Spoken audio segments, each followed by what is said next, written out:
Vraiment, tellement désolé pour ce retard. Vous savez, il y a un phénomène embouteillage ces derniers temps, c'est terrible. Je laisse même la voiture pour prendre la moto. Même si vous prenez la moto, c'est compliqué.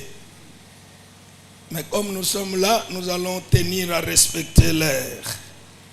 Amen. Nous avons des passages que nous allons réfléchir ce soir. Le premier, c'est dans Genèse chapitre 3, versets 1 à 3. Genèse chapitre 3, versets 1 à 3. Rapidement, je lis au nom de Jésus. Les serpents étaient les plus rusés de tous les animaux de champ que l'Éternel Dieu avait fait. Il dit à la femme, Dieu a-t-il réellement dit, vous ne mangerez pas de tous les arbres du jardin? La femme répondit au serpent, nous mangeons du fruit des arbres du jardin, mais quant au fruit de l'arbre qui est au milieu du jardin, Dieu a dit, vous n'en mangerez point et vous n'y toucherez point, de peur que vous ne mouriez. Amen. Amen. Voilà, nous pouvons nous asseoir. Je prends le deuxième passage. Le deuxième, c'est dans Matthieu chapitre 6. Matthieu chapitre 6, verset 9.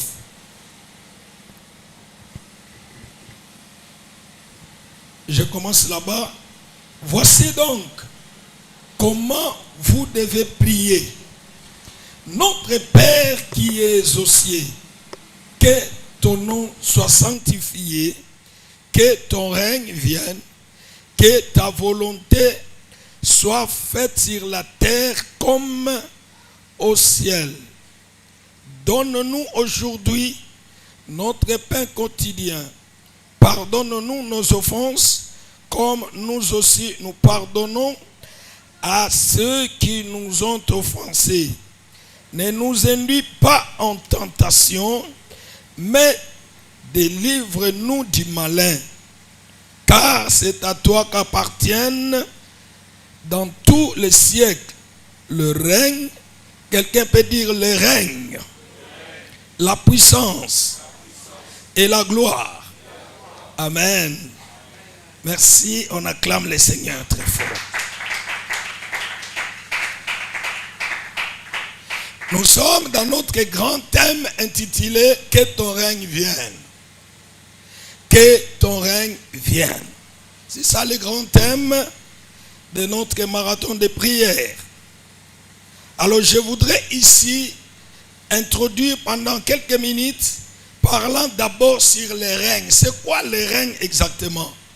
Je donne deux petites significations du mot règne. La première, le règne, c'est l'exercice du pouvoir souverain dans un État, entre autres dans une famille ou dans une société. Donc le règne, c'est l'exercice du pouvoir souverain. Quelque chose qui est souverain ne peut pas être violé, menacé, ainsi de suite. Deuxième signification du règne, c'est l'autorité ou l'influence sur une personne, virgule, une population, virgule, un peuple ou une famille. Lorsqu'on a l'autorité sur un peuple, sur une famille, sur quelque chose, donc on est en train de régner, on impose son règne. Amen. Oh, amen. C'est ça le règne. Alors quand nous disons que ton règne vienne, nous invitons l'autorité divine. nous invitons l'exercice du pouvoir divin dans nos vies. Parce que là où il y a l'absence de Dieu, alors c'est la présence du diable. Or, la présence de Dieu égale à l'absence totale du diable. Alléluia. Oh, alléluia. Là où il y a le règne de Dieu, c'est que c'est Dieu qui règne. C'est son gouvernement qui règne. Et moi, je suis convaincu, dans un corps, dans une famille, dans une société, au milieu d'un peuple où règne le pouvoir de Dieu, le diable vous regardera de loin. C'est pourquoi en Israël, lorsqu'ils ont conquis la terre promise, Dieu a dit à son peuple, parmi toutes les villes que vous allez occuper, mettez à part quelques villes qui sera pour vous les villes de refuge où les vengeurs descendent.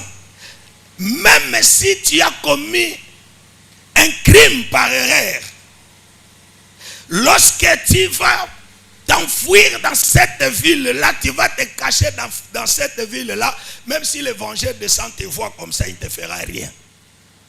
Donc le vengeur descend qui te poursuit. Dès que tu entres dans cette ville-là, tu es dans le gouvernement céleste. Tu es sous la protection divine.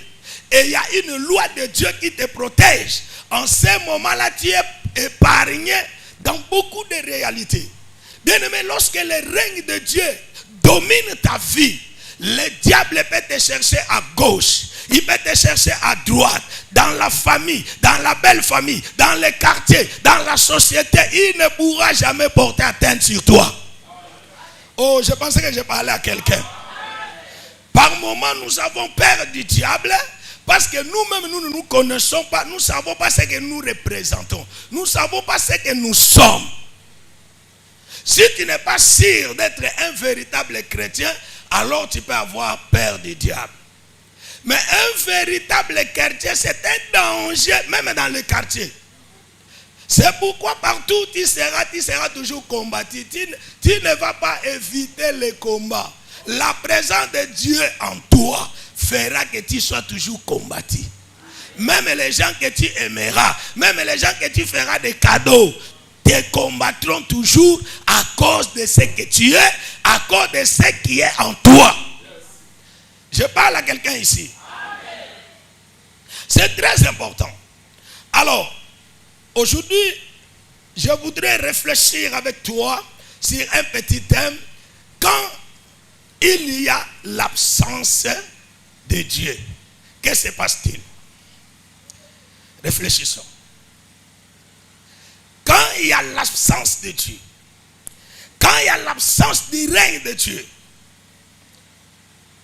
j'ai oublié d'amener un matériel didactique pour cet enseignement. Si le Seigneur nous permet, je viendrai avec ça demain.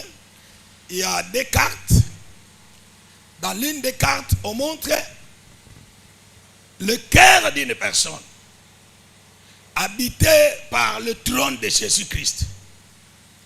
Et vous verrez que dans la vie de cette personne, du fait que Jésus est sur son trône, tous les démons, même les démons liés à la famille, même les démons liés au quartier, à la coutume, à la tradition, tous ces démons-là vont se retrouver hors ta vie.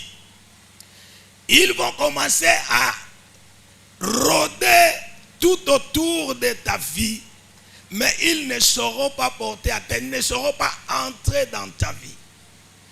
À cause de la plénitude de la présence de Jésus en toi. Je parle à quelqu'un.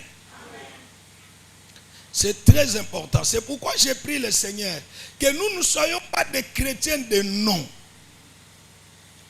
Un chrétien de nom, c'est quelqu'un qui va à l'église. C'est quelqu'un qui prie. C'est quelqu'un qui peut parler en langue parce que le frère Pierrot parle en langue. Lui aussi, il a envie de parler en langue. Et aujourd'hui, il y a des parlants en langue courageux que nous constatons à l'église. quelqu'un qui n'a jamais été baptisé du Saint-Esprit, mais il vous parle en langue, que lui-même et son esprit étaient capables d'interpréter cette langue-là. Parce que celui qui a reçu le baptême du Saint-Esprit, qui commence à parler en d'autres langues, dans son esprit, il y a le pouvoir d'interpréter ce qu'il est en train de parler. C'est pourquoi la Bible dit, vous qui parlez en langue, si vous n'avez pas l'esprit de l'interprétation, soit Dieu peut utiliser un voisin, sinon s'il n'y a pas un interprète, taisez-vous. Amen. C'est comme s'il y a une répétition de parler en langue courageuse. Et la personne qui vous parle en langue regarde ses yeux comme quelqu'un qui venait de prendre du chambre tout de suite là, qui vous entre dans l'église et qui ose parler en langue.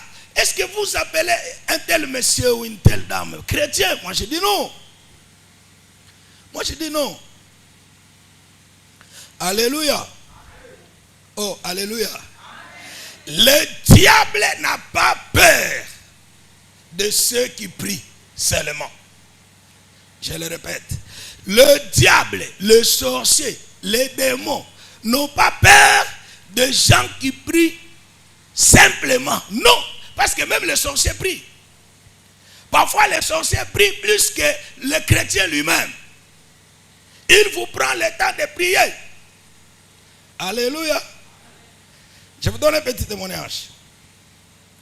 Je suis allé dans une ville, dans les Bandundu, invité par un pasteur. Alors, je devais tenir un séminaire. Ce séminaire devait commencer par une veillée de délivrance.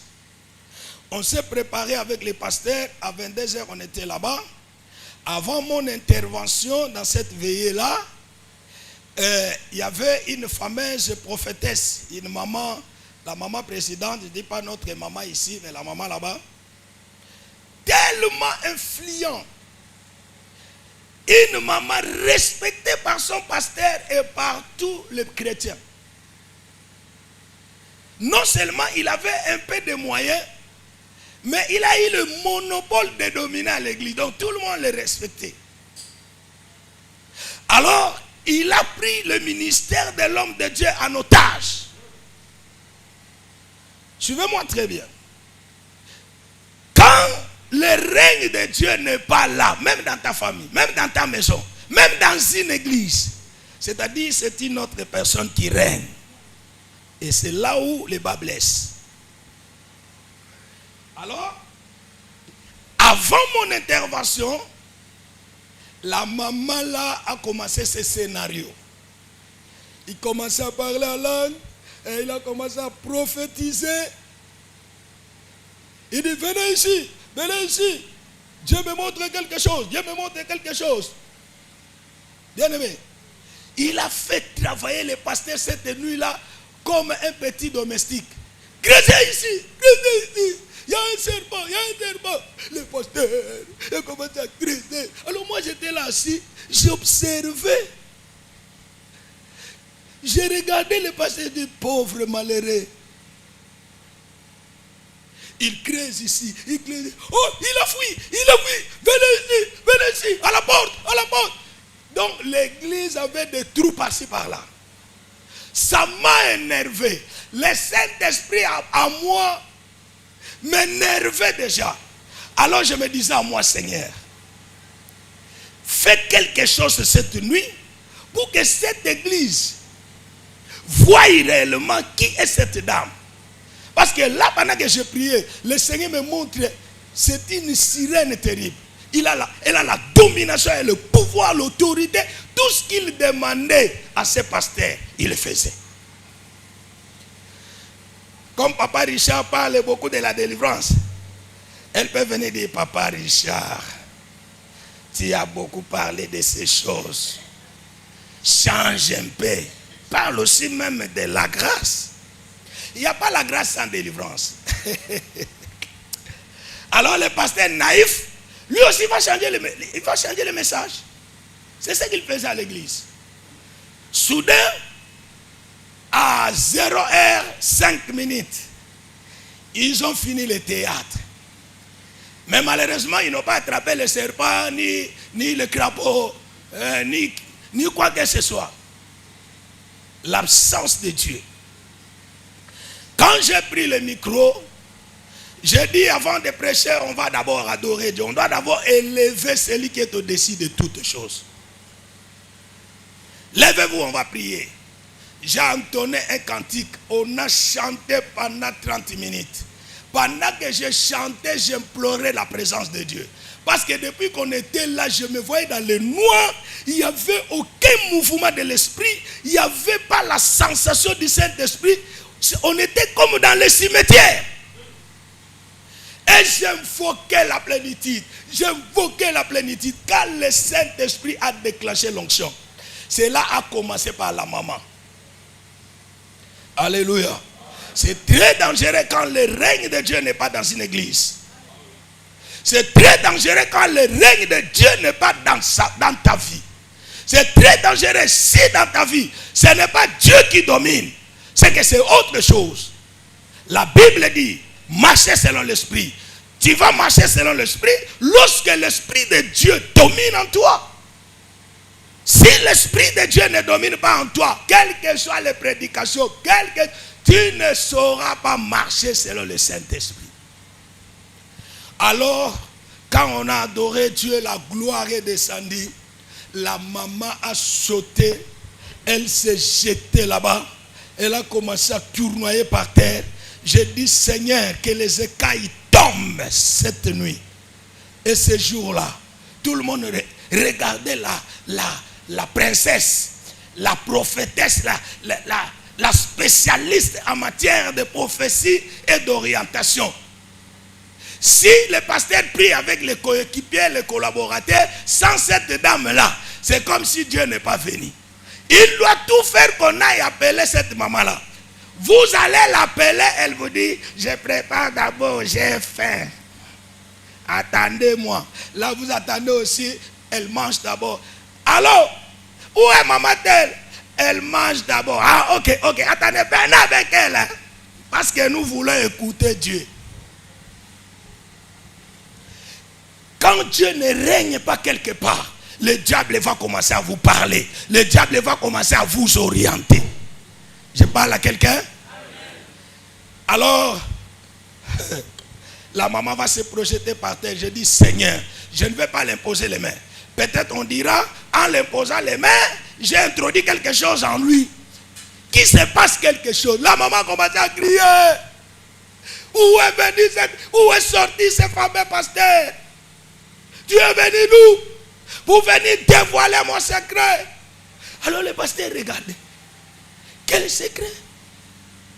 Quel secret? Alors j'ai dit, amenez-moi la maman ici. On va le soulever, la maman prophétesse, l'orientatrice de l'église. Déposez-la là-bas. Criez plus fort, feu! Feu! Vous allez me dire, attendez! Je vais partir. Il m'a insulté à Kikongo terrible, comme s'il me connaissait. Et à la fin, elle va dire, moi, je suis la représentante des sorciers de ce quartier. Je suis venu ici, la première mission, c'est pour étouffer l'église. La seconde, c'est pour tuer les pasteurs. La troisième, c'est pour envoûter sa femme. Bien aimé, j'ai trouvé l'église endormie. Une église qui a commencé avec 300 membres. Cette nuit-là, on n'était qu'au nombre de 30. Regardez, une très grande, bien construite. Mais les gens sont partis à cause de la sirène là. Alors, aujourd'hui, je prends l'option de vous laisser. Tu es avec qui? Nous sommes nombreux. Citez les noms. Il a cité les noms même des sorciers qui viennent avec lui à l'église pour chercher à tuer les pasteurs, à envoûter l'église. Avec qui encore? Il a cité les gens du quartier. On a envoyé les faits. Il détruit les choses. Donc quand j'amène le pasteur, creuser ici, c'est une façon de le dominer, de l'envoûter davantage, de le diminuer. Au lieu de donner même les frères, c'est lui-même qui creuse. La maman dit, c'est toi-même le pasteur qui doit creuser. Creuse. Il peut creuser 1 mètre. Alléluia. Je détruis les histoires du ténèbre. J'ai chassé les esprits.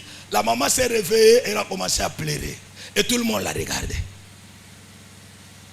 J'ai dit, donnez-moi de l'eau.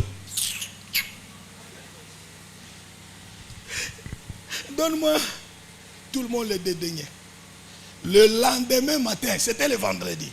Le dimanche, il y avait le plein à l'église. Cette femme-là et le reste des sirènes, ils se sont enfouis. Bien-aimés dans le Seigneur, quand le pouvoir de Dieu est absent dans ta vie, le diable viendra s'asseoir. Je parle à quelqu'un ici. C'est pourquoi j'ai dit, nous allons parler quand le règne de Dieu est absent. Qu'est-ce qui va se passer?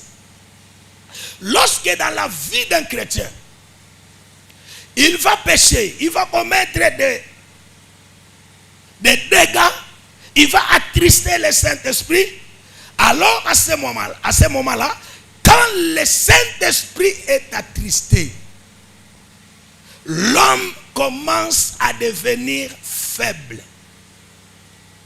Le Saint-Esprit est comme le moteur qui alimente l'esprit de l'homme pour que l'homme soit enflammé, pour que l'homme soit fort, pour que l'homme soit spirituel, pour que l'homme ait l'onction, pour que l'homme ait l'autorité divine.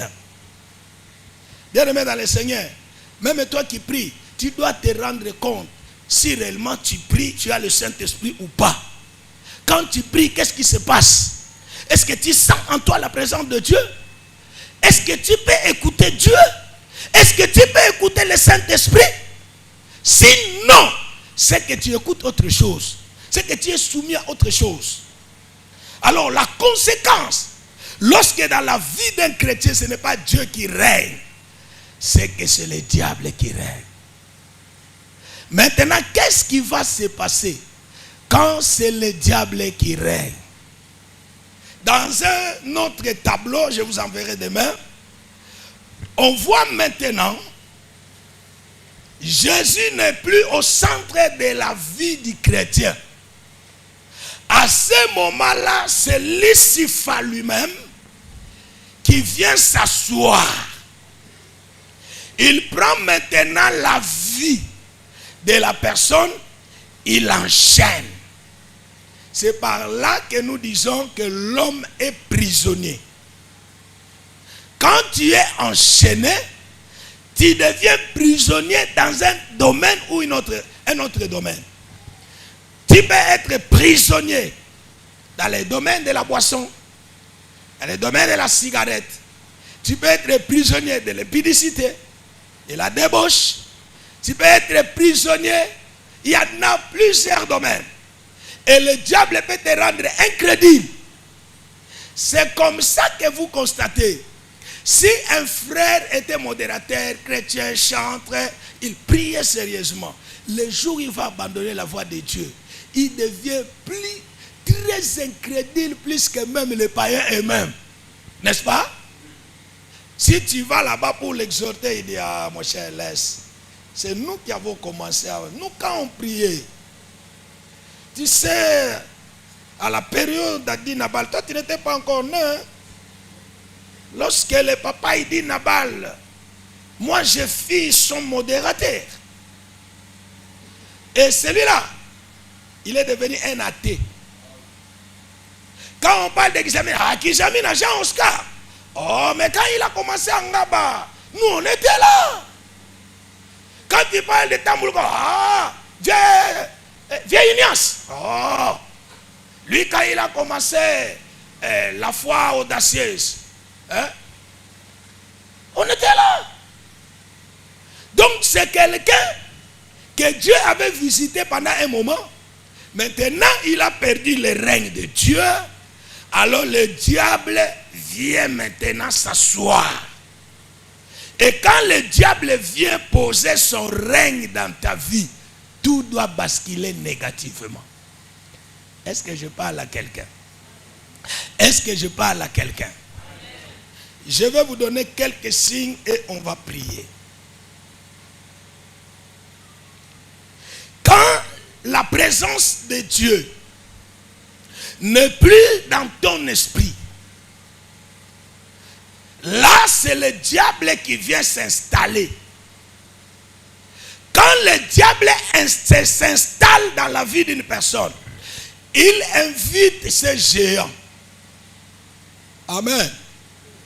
Il invite les géants qui viendront s'accaparer en toi, qui viendront posséder ton corps, qui viendront posséder ton esprit. À ce moment-là, tu deviens obsédé dans certaines choses. Bien-aimé, j'ai reçu un frère qui prie dans une des bonnes églises de Kinshasa, que je ne vais pas citer le nom, une très bonne église. Malgré cela, ce frère-là, je suis allé prêcher chez eux, il va écouter un enseignement, il vient me voir après le culte. Pasteur, en pleurant, permets-moi de t'expliquer quelque chose. Il dit, dis mon frère, ça fait 5 ans que je suis tombé dans la masturbation. Quand je viens à l'église, même si on prêche sur la masturbation, je me fâche.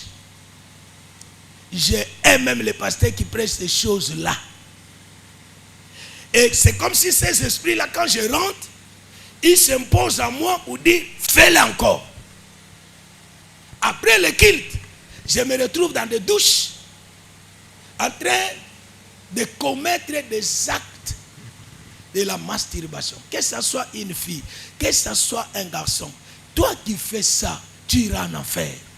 Même si en parlant en langue, tu iras en enfer. Même si en chantant comme un ange, tu iras en enfer. Est-ce que vous me comprenez? Est-ce que vous me comprenez? Il a parlé. Je lui ai posé une question. Est-ce que cela a commencé depuis que tu étais enfant? Il dit non. À l'âge de 25 ans. Comment cela a commencé? Il dit, moi que tu vois, nous sommes allés avec un frère implanter une église. Nous avons aussi implanté une église. On craignait le Seigneur. Les gens venaient prier avec nous. Mais un jour, une sœur nous a visités à l'église. Laissez-moi vous dire, ce n'est pas tout le monde qui vient ici qui est une bénédiction pour vous. Il y a des gens qui sont des missiles envoyés par le monde des ténèbres pour venir voir. Parce que dans le monde spirituel, on connaît Richard Pandi.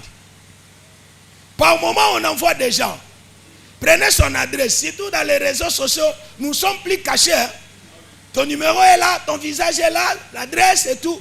Allez-y voir. On vient ici. Il vient là pas comme un chrétien. Il fait semblant d'être un chrétien, mais ce n'est pas un chrétien. Il vient avec la mission de détruire. C'est pourquoi moi je le dis toujours. Si vous avez un père spirituel comme cet homme, restez là-bas. Parce que plusieurs hommes de Dieu ont bien commencé. Aujourd'hui, ils sont par terre. Ils commencent à faire des histoires que le diable les a imposées.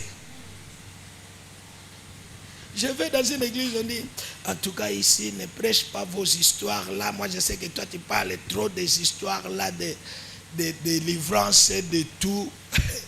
Ne prêche pas sur ça. Le Saint-Esprit me dit, lui-même est lié. Lui-même est lié. J'ai enseigné quand on a commencé à implorer la puissance de Dieu. Lui-même, le pasteur a s'ensalé.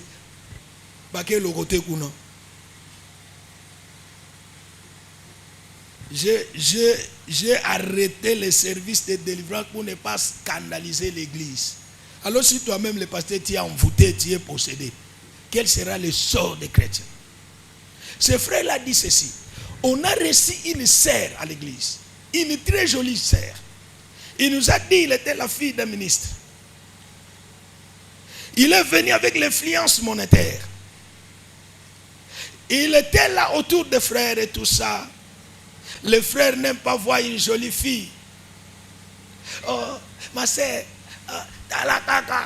toi, tu es vraiment une bénédiction pour nous. Hein? Quand tu fais les manteaux, il te donne $50. Ouais, tu commences à l'adorer. Pasteur, vous avez besoin de quelque chose? Le pasteur dit, oui, trouve-moi quelque chose. Prends $1000. Là, quand le pasteur commence à prier, il commence par lui. Oh Seigneur, protège la sœur Archange. C'est une bénédiction pour moi. Il faut faire attention. Alors le frère dit, j'ai commencé à sortir avec lui. Au même moment, je ne sais pas par quel miracle, celui qui était comme titulaire, lui aussi à son tour sortait avec lui. La sœur qui savait que je sors avec le pasteur, je sors avec la jeune du pasteur. Avec quelle intention? De vous marier. Avec quelle intention? Pardon. De détruire. Alors le frère dit ceci. Le premier jour que je suis sorti avec la fille, arrivé à la maison, j'ai fait pipi au lit. Je me réveille à 2 heures. Je trouve que mes habits étaient tellement mouillés, même le lit.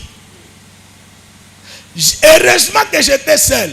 J'ai enlevé tout ce que j'ai porté. J'ai changé les draps. J'ai changé la position de la mousse. Je me suis endormi. J'ai fait encore pipi pour la seconde fois.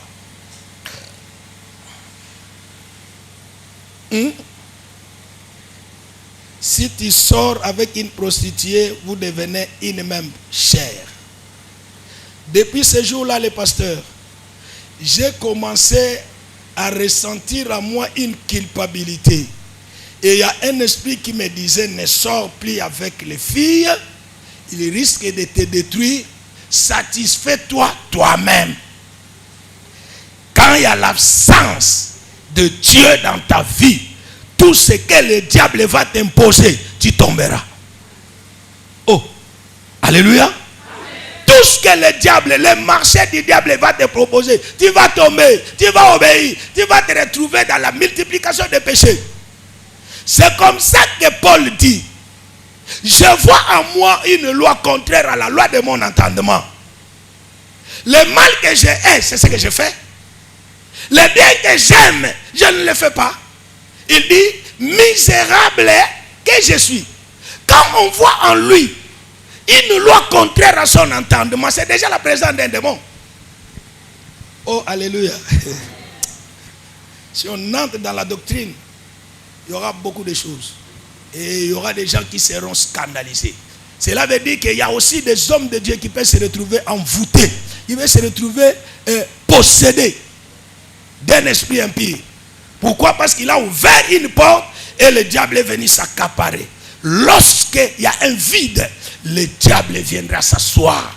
Ta vie ne sera plus christocentrique, mais ta vie sera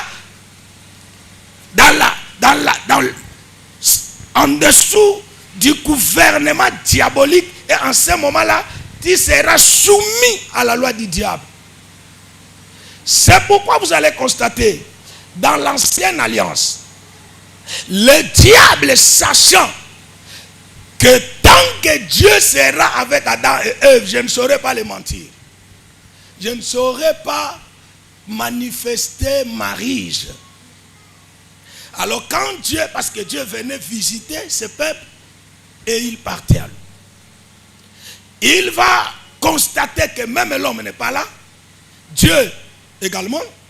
Alors il vient à l'absence de l'homme, il va proposer un marché à la femme. Et parce qu'il y avait un vide, la femme est tombée dans la riche. Et l'homme également. La femme a une autorité influente. Toute femme, Dieu a mis en lui une autorité. C'est pourquoi la Bible dit, qu'une femme sage bâtit sa maison. C'est-à-dire, il a donné le pouvoir à la femme, soit de bâtir, soit de détruire. La femme a ce pouvoir-là. La femme peut faire que l'homme meure. La femme peut faire aussi que l'homme soit béni. Quelque chose qu'on appelle à Kinshasa communément le sanga. Vous savez que l'homme peut commettre des erreurs, mais ça ne tue pas. Mais toi, femme, ose un peu de sortir. Quand tu reviens, c'est un enfant qui meurt, sans maladie. Et le mari qui va au boulot là-bas, on le chasse, sans cause. Parce que toi, la femme, tu es une mère. Dieu a donné en toi la capacité d'une mère. Mère non seulement de tes enfants, mais mère aussi de ton mari. Alléluia. Donc le frère a cédé, et le jour où il a cédé, les démons qui le cherchaient sont venus s'accaparer de lui.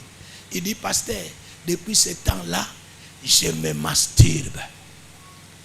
À tout moment que j'entre dans la toilette, c'est pour me masturber. Dans notre parcelle, on me connaît déjà. Je laisse tout le monde aller vous laver le matin. Allez. Et quand je mets mon seau d'eau, je demande, est-ce que tout le monde s'est déjà lavé? Je dis, ah, toi on te connaît, vas-y. Tout le monde s'est lavé. Parce que je peux faire 1 heure du temps. Attention avec des gens qui vous prennent 1 heure du temps dans la douche. Hein. Je ne sais pas. Il fait le voyage astral ou bien il s'est lavé seulement. Même nous les Yangwé, on ne se lave pas si longtemps comme ça. Alléluia. C'est qu'il se passe quelque chose. Il me parlait en pleurant. Il dit, moi tout le monde m'appelle évangéliste jusqu'à présent. Je ne sais même pas me lever encore pour prêcher la parole. Même si on dit tu vas modérer, je n'ai pas le courage de me tenir debout. Parce que je sais très bien que dès que je finis le culte, quand je rentre, il suffit que je sois seul, je commence à me masturber. C'est la conséquence de l'absence de Dieu dans la vie de plusieurs personnes. Bien-aimé dans le Seigneur, garde le règne de Dieu présent en toi. Je le répète, garde la présence de Dieu en toi. La présence de Dieu va t'épargner dans beaucoup de choses. La présence de Dieu a beaucoup d'avantages. Lorsqu'il y a la présence de Dieu en toi, tu es illuminé.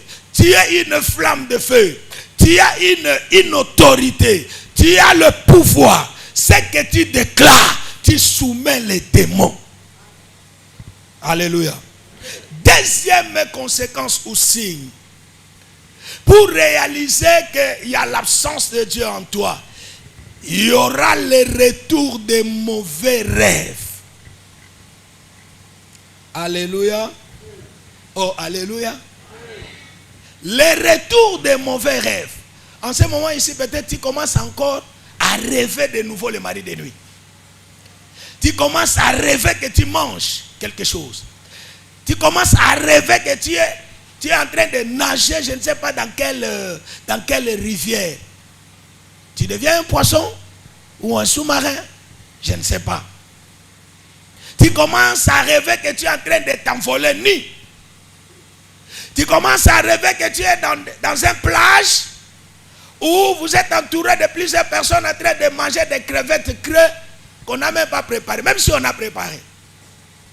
Les mauvais rêves reviendront lorsque la gloire de Dieu va te quitter. La Bible dit, tous ont péché et sont privés de la gloire de Dieu. Lorsque la gloire de Dieu te quitte, c'est maintenant la couverture satanique qui viendra te couvrir. Ça commence à te donner l'inspiration du péché. Ça commence à te donner l'envie de faire le mal. Amen. Amen. Dans les passages que nous venons de lire, on dit ceci. délivre-nous du malin. Donc la présence de Dieu fera en sorte que même si le malin arrive, la Bible dit le malheur atteint souvent les justes, mais l'Éternel fait quoi? L'endélivre parce qu'il est là.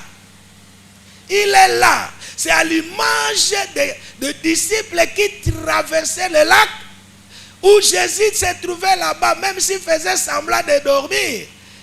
Du fait qu'il était là, le malheur n'allait même pas emporter la vie de qui que ce soit.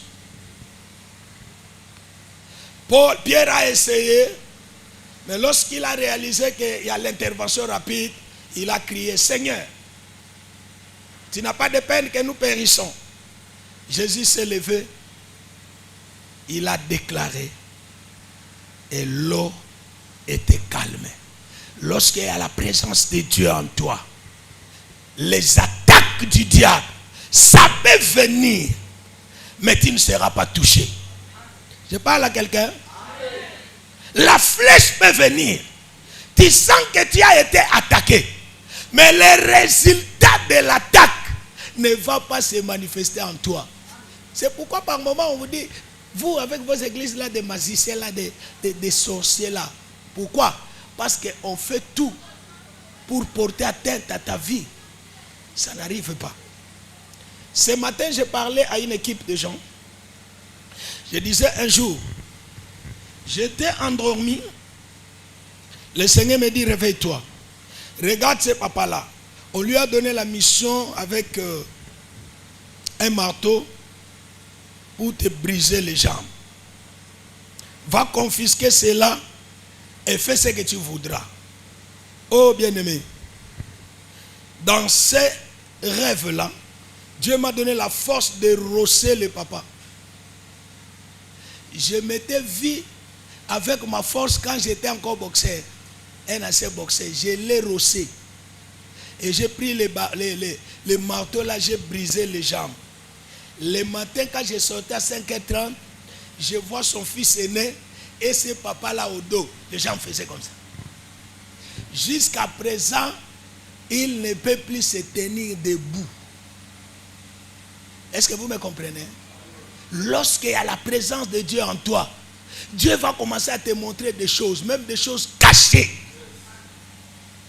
C'est pourquoi quand tu vas retourner ce soir, va prier, demande un peu. Est-ce que l'Éternel, tu es là avec moi? Ou bien je suis en train de marcher seul sans toi. Si tu es avec moi, donne-moi un signe que tu es avec moi. Que le Seigneur vous bénisse. Que le Seigneur vous bénisse. Ce soir, nous voulons prier un peu. Pourquoi les maris de nuit ont repris leurs aventures dans tes rêves? Parce que quelque part, il y a un vide. Nous devons combler ce vide-là. S'il faut te repentir, n'ayez pas peur, n'ayez pas honte. La repentance, c'est la voie par laquelle toute personne revient à Dieu pour que Dieu restaure sa vie. Et quand le Seigneur te pardonne, il te purifie, te restaure, tu recommences une nouvelle vie avec force. Que Dieu vous bénisse. Que Dieu vous bénisse. Pendant que j'étais en train d'exhorter, le Seigneur m'a dit, il y a des personnes ici qui ont recommencé des mauvais rêves, qui se répètent. Regarde bien, tu verras que tu as péché, tu as ouvert une porte quelque part. C'est par là que le diable est retourné dans ta vie et il cherche à te faire du mal. Tu vas te lever, nous allons prier. Premièrement, nous demandons